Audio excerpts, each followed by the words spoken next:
правительства внесен законопроект о запрете на покупку банков государством. С такой инициативой выступило Министерство экономического развития России. Согласно документу, переход кредитных организаций в собственность госбанков и Центробанка будет возможен только в исключительных случаях.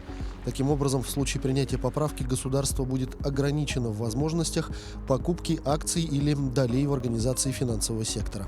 Отмечается также, что в проекте содержатся поправки в закон о защите конкуренции. Они предусматривают появление пункта о допустимом участии государства в капитале финансовых компаний.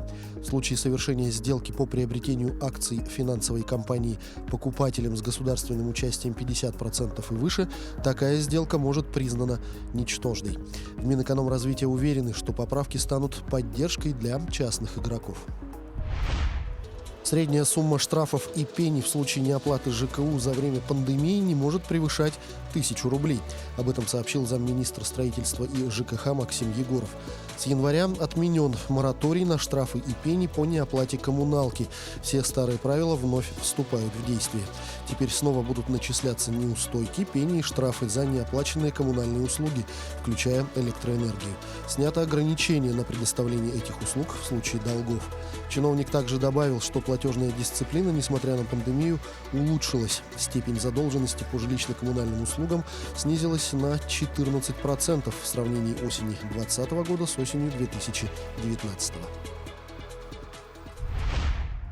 В 2020 году более 119 тысяч российских граждан и индивидуальных предпринимателей были признаны банкротами.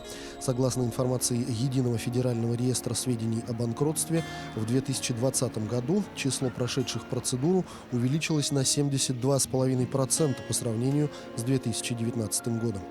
Замминистра экономического развития Илья Торосов объяснил, что рост числа личных банкротств связан с повышением информированности населения о данной процедуре. Он отметил, что освобождение граждан от долгов имеет прежде всего социальное значение и предоставляет тем, кто попал в трудную финансовую ситуацию, возможность перезапуститься. Ранее треть россиян заявили, что готовы не возвращать кредит банку, осуждая при этом невозврат займа знакомому или родственнику. При этом более половины россиян считают необходимым выполнение своих долговых обязательств. Большинство не осуждают людей, которые не смогли вернуть займ и стали банкротами. С 1 февраля традиционно будут проиндексированы все социальные выплаты, пособия и компенсации. В этом году размер индексации может составить 4,9%, говорится в подготовленном Минтрудом проекте постановления правительства. Прежде всего, на размер инфляции ежегодно индексируется ежемесячная денежная выплата, которую получают около 15 миллионов россиян, пользующихся правом на федеральные льготы.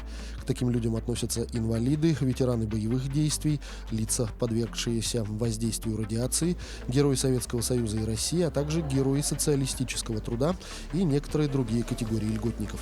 Самую большую ежемесячную выплату получат герои Советского Союза и России. Так, например, с 1 февраля прошлого года ее размер составляет 65 619 рублей. В российские магазины могут вернуть книгу отзывов, жалоб и предложений.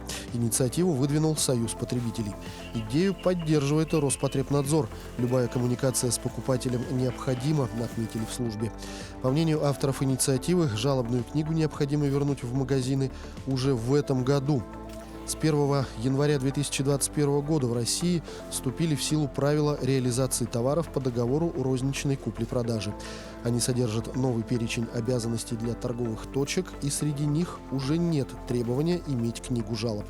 Минпромторг настоял, что книга отзывов – это пережиток советского прошлого.